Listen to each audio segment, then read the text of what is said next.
Anyway, shoutout sa inyo lahat ha.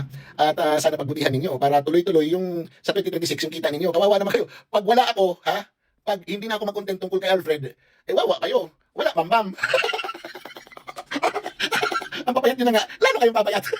Anyway, shoutout sa inyo ha. At sana, ha? Matapos nyo ang taon na ito.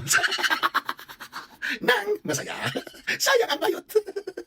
Ganito man lagyan natin ng twist. Dahil sinasabi mo na may mga bayarang vlogger si Alfred, maglaho ka sa TikTok.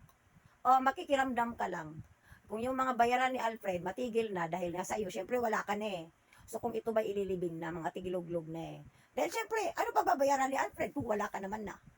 Dali, twist na lagyan natin ng twist. Patunayan natin na dahil sa iyo, o ikaw yung dahilan kaya sila binabayaran ni Alfred. Dali, lumayo-layo ka dito sa social media. Pero makiramdam ka lang din. Ito yung challenge ko. Oo, kahit siguro mga 3 months, 6 months, oo, manahimik ka. Oo, dahil kahit anong tira, paano bang magtitira yung mga bayaran? Kung wala ka naman na. E di syempre titigil sila matik. Paano ba magbabayad si Alfred? Wala ka na. Oo.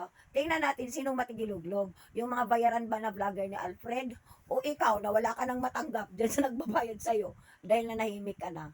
Oo. At magiging palaboy ka na. Maliwanag naman eh. Ikaw lang trabaho. Ano pang magpakita ka ga? Ano trabaho mo? Sab ko ng kapatid mo?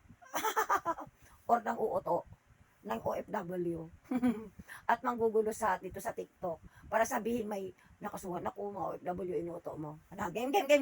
Game ha? Mananawagan ako sa iyo, araw-arawin kita dito ha. Magtigil ka, tumigil ka dito sa SOCMED. Para wala nang babayaran si Alfred, para tiryahin ka. Mananahimik na yung mga vlogger na bayaran ni Alfred. Magugutom na yon. Matigiluglog na. O ganan.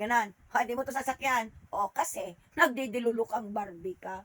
Sayang yung may-ari ng pulang shoes na totoong bayot.